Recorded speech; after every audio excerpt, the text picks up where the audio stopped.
First of all, your wedding night shouldn't ever be the pinnacle of your sex life.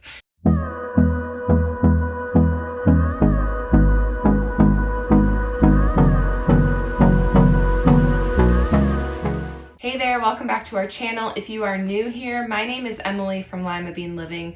Welcome. We have a bunch of different content, but since Valentine's Day is just around the corner and actually the day that I'll be posting this, I thought we would talk about something a little bit more intimate. This is not clickbait. Yes, we are going to talk about why I waited until marriage to have sex. So I'd like to preface this video just by saying that, like, anybody who knows me in person, they know how I struggle to form my words, and I like to be very intentional. And so if you see me like looking down or whatever, I do have some notes just because I didn't want this video to be all over the place. I wanted to be clear and concise. And so I wrote down some points that I just wanted to make sure I remembered to share because, you know, I have mom brain. So I'm just going to get it out of the way just from the beginning. I am Catholic, if you guys didn't know already. And so my faith did play a large part in my wanting to wait until marriage to have sex. I'm not going to, hide that from you guys. But there are more reasons just than that. So I'm going to go ahead and address the faith aspect, but I am going to address why not just faith alone was part of this reason for saving myself. So I waited until marriage not because I thought sex is gross or dirty or anything like that. That's sometimes misinterpreted from the church's teaching. Now, I'm not going to lie, there's probably some teachers out there who kind of give off that impression, but the church's teaching on sex is that it's beautiful, but it is so special and so beautiful that it should be saved for your spouse. It is an expression of a commitment and a bond that is sealed in marriage. It is a physical representation of what the marriage covenant is. And so I don't believe, marriage just a piece of paper. I believe it is much more than that.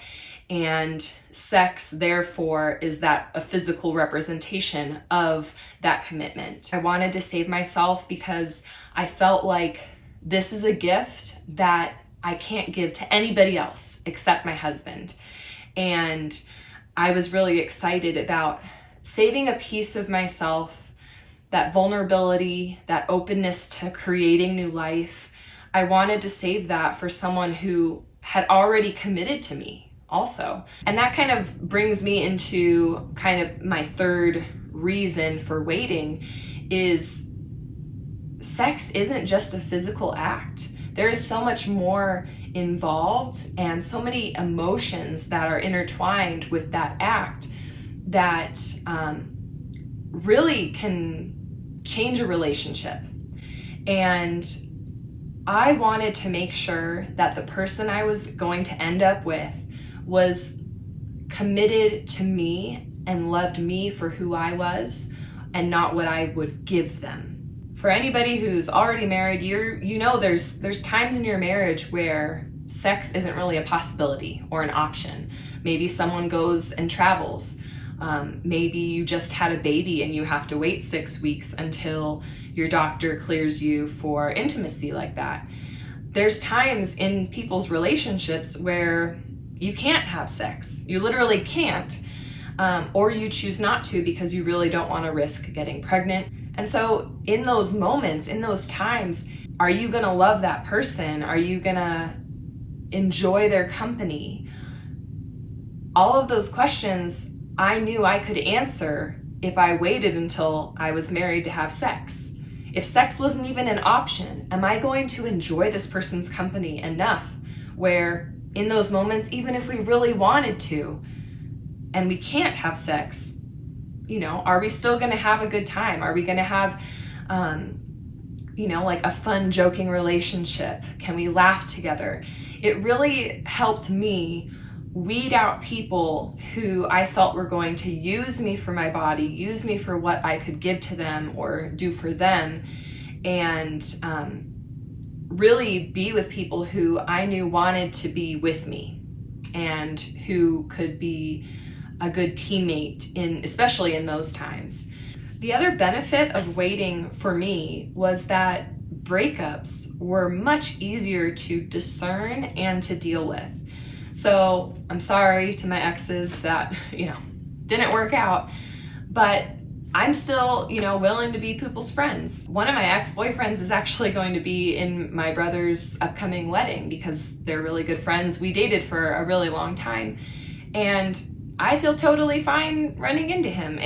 There's no like awkward, like, oh, I saw you naked type of like weird feelings, because that wasn't even an option for us. Through all my relationships in the past, and even with Juan, I prayed about, is this person the person that I'm meant to be with, without even having to worry about the emotional bond that sex creates with a person.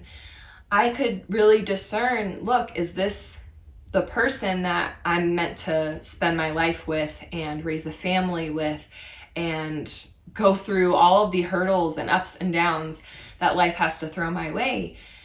And taking sex, even just not even considering it, putting it off to the side and waiting, really helped bring clarity to those relationships, to my discernment on whether or not I should be with someone. And it made it a whole lot easier and a whole lot less awkward than it would have been had we had sex during our relationship. So kind of going off of the emotional connection, there is science behind my reasoning for why I waited to have sex until marriage. So when you have sex, there's hormones that are released. Some of them are dopamine and oxytocin, and those hormones really create an emotional bond with the person that you're having sex with. Now, these hormones, some of them are also released when you're breastfeeding a newborn, and there's that bond that the mother has for her child, that those hormones are helping with.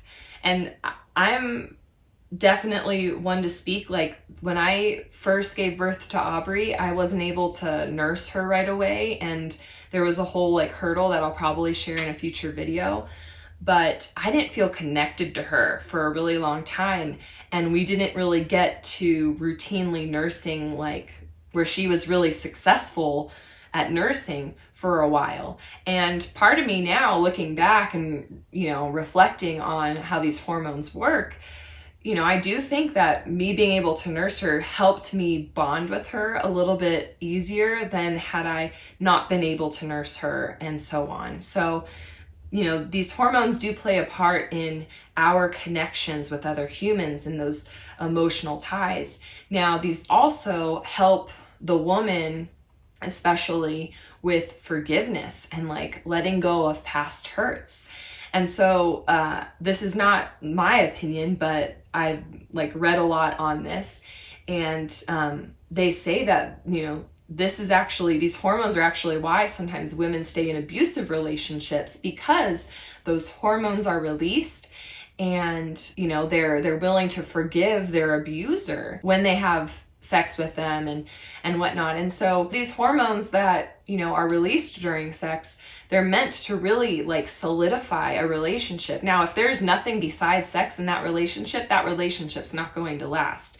And so I wanted to make sure that without sex, I would have a lasting relationship, and that sex therefore would then make it better, make the bond stronger, and help our relationship last longer until hopefully one of us dies naturally and not unnaturally. And so it's meant to bring people even closer together. And I wanted to make sure that whoever I was marrying, that bond was going to just even strengthen what I knew could last even if we didn't have sex. So in addition to all of the science behind the hormones that are released during sex, the emotional bonds that are created, maybe making me, willing to stick with someone who isn't as good for me as they should be or whatnot, there are some other scientific reasons why I waited to have sex. First and foremost, I can't get pregnant if I don't have sex. And so I knew that when I got pregnant, I wanted that child to have a mother and a father. I wanted to be in a marriage and raise a family at that point. And so when I was doing my undergraduate and my master's and my PhD, well, I got married during my PhD, but we waited actually to have our baby until like pretty much I was done with my degree. And so I was able to accomplish a lot and quicker than I think I would have had I had to raise a child at the same time. Now, and that was something that I wanted for my life. I planned, for that. Now, had we gotten married earlier, I think I don't know how things would have changed. I don't know if I would have continued to pursue my PhD or anything like that. But, it worked out the way it worked out. But before I got married, I knew that I wasn't going to have an unexpected pregnancy or have to, raise a child on my own or whatnot. I also knew that, there's no way I'm going to get a sexually transmitted disease if I don't have sex. Ruling out STDs and having to worry about all of that really, made life a little bit easier. I didn't have all those extra health concerns that come with, oh gosh, could I be pregnant? Could I, get an STD? Waking up in the morning and feeling regretful or anything like that. Like, that was all off the table. I didn't even have to worry about that. And I still don't have to worry about it because I'm committed to my husband and, he's the only one I've ever been with. And the other thing that was really awesome, I think, and part of the science behind why I waited until marriage was I didn't want to have to be on any type of birth control. Now, birth control changes your hormones. It kind of tricks your body into thinking that you're pregnant when you're actually not. And anything that's messing with your hormones is kind of, I know that when I have certain hormones going through my body, I am not always like the same person that I usually am. Post-pregnancy, definitely, it was all up and down for me. And, I wasn't the nicest person either after giving birth.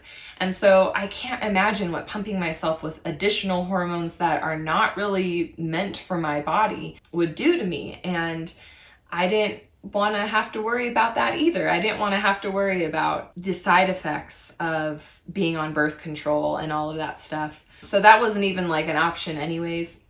Speaking of birth control, while we're at it, I guess, just very briefly, my husband and I do natural family planning, which is really just like learning the woman's cycle and recognizing when we're fertile, when we're not fertile. So we are always open to life, but we know that there are certain times in my cycle where there is more of a chance of getting pregnant than other moments in my cycle when I am not as fertile. And so that would be the form, I guess, of birth control that we use. We don't use any of the artificial birth controls that are out there. I just wanted to make that clear if anyone was a little concerned or confused what I meant by birth control and being Catholic and whatnot. We are doing NFP. I think it is a beautiful way to communicate with each other if we're trying to avoid pregnancy for some reason. For example, before he deployed, I did not want to have to deal with the stress of a pregnancy with my husband gone. And so we definitely tried to avoid getting pregnant before he deployed, especially the first time he deployed. And so we really had to communicate where I was in my cycle. And we use this really cool app that really kind of helps you predict when you're most fertile and whatnot. And Juan was very much a part of that and learning my body and respecting my body enough to say, okay, well, we don't want to get pregnant right now because I'm going to be deploying soon or whatever.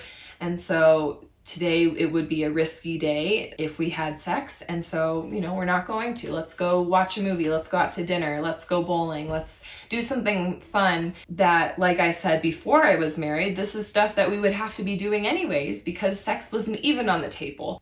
All of those reasons as well were part of my reasoning for saving myself for marriage. Now, like I said, I believe because of my Catholic faith that sex is for marriage. If, God forbid, Juan were to die while, we're still young, then even down the line, if I decided to get married again or start dating again, I would still wait until I was married to someone to have sex. It doesn't really matter that I've already had sex and had a baby and all of that stuff. I still believe that sex is for marriage, like I mentioned before. So the other thing that I want to talk about is how other people respond when I tell them that I waited until marriage to have sex. Or like how other people reacted before I was married when I would share that with them.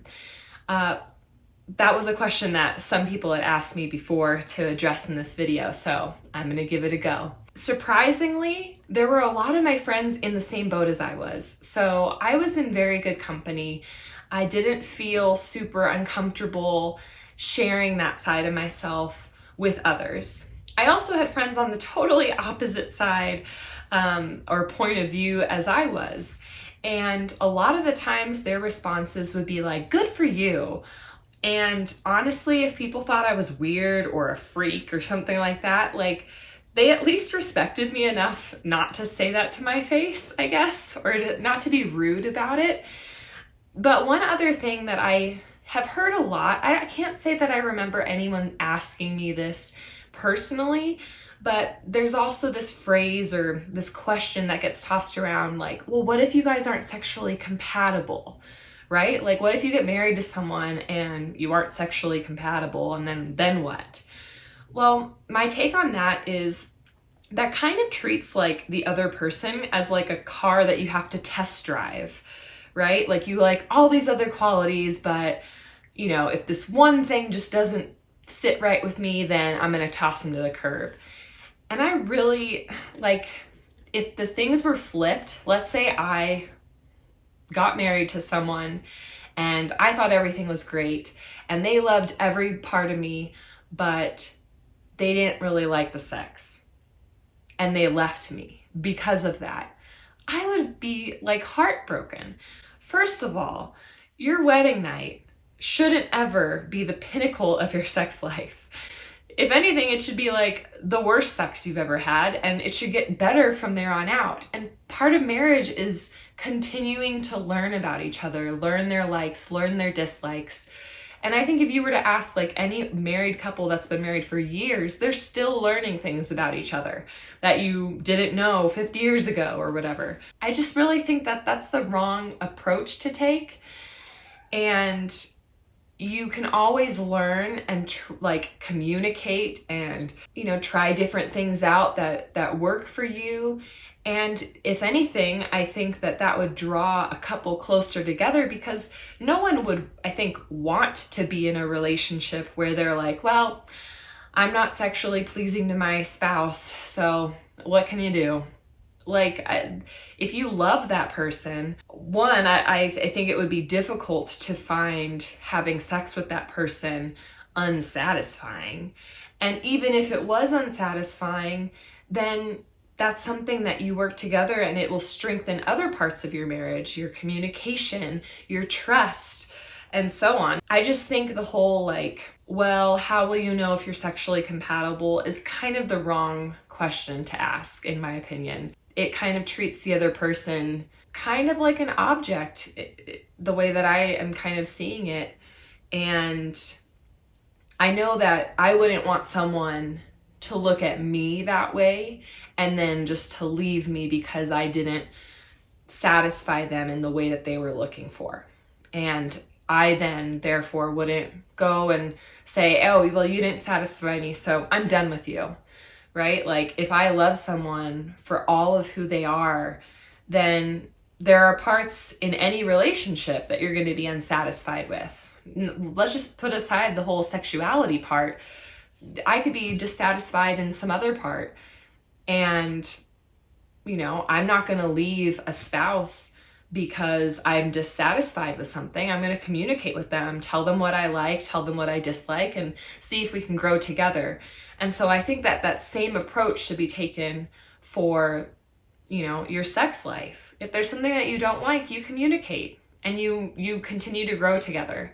So anyways, I just wanted to make sure I added that in. But as far as like what other people, how they reacted to it throughout my life, a lot of people were supportive. A lot of people were in the same boat. And the friends that weren't in the same boat, they still loved me and I loved them. And I wouldn't have it any other way. I wouldn't have hid that about myself. all of my friends from all walks of life, they're all awesome and they've treated me with respect. So I've never really had a horrible experience sharing that part of me with the world. So that's why I'm sharing it with you guys. I hope you guys found this video interesting. I know it's not my typical type of video, but it is kind of a little bit of a get to know me video, get to know the type of person I am. I hope with all of my heart that I communicated as clearly as possible. Like I said, those who know me in person know I struggle with things like this. In my opinion, I'm not too good with words. And so if it came off a little weird, I'm sorry. But I'm just trying to be as honest as possible with you guys. If you are new to this channel, I do a lot more than just talking straight to you guys. I cook, I clean, I do crafts. I'll show you some vlogs with my daughter and my husband. My husband is even a part of this channel. He baked my birthday cake and that was a fun video. So there's a lot going on. It's kind of like everything that a mom has to deal with in her life, all in one channel. And I hope that you guys enjoyed it. If you are new here, please stick around, hit that subscribe button, turn on notifications. We do give out prizes as we grow in our channel, but God bless you guys. Thank you so much for watching, and we'll see you in the next video.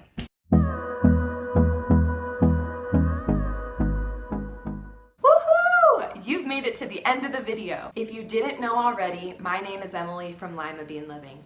Welcome. We are so happy to have you. We post videos every Monday and Friday on a variety of content: lifestyle, cooking, cleaning, military life, DIYs, encouraging mathematical development in children, and so much more. Thank you so much again for watching, and until next time.